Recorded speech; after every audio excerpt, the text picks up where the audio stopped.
Hey, what's up? This is Ricardo at Parts People, and in this video, we'll outline the steps for completing a part replacement on your Dell PC. Visit our website and use this coupon for a 5% off discount.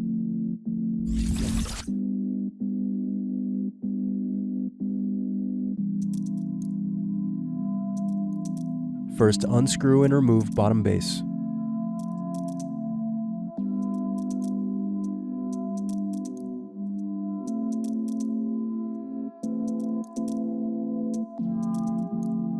Now unscrew battery.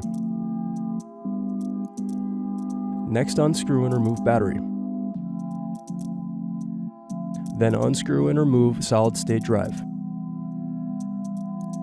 Thanks for watching. Don't forget to like and subscribe if you enjoyed this video. And if you need more, check out this playlist to watch other tutorials for your laptop.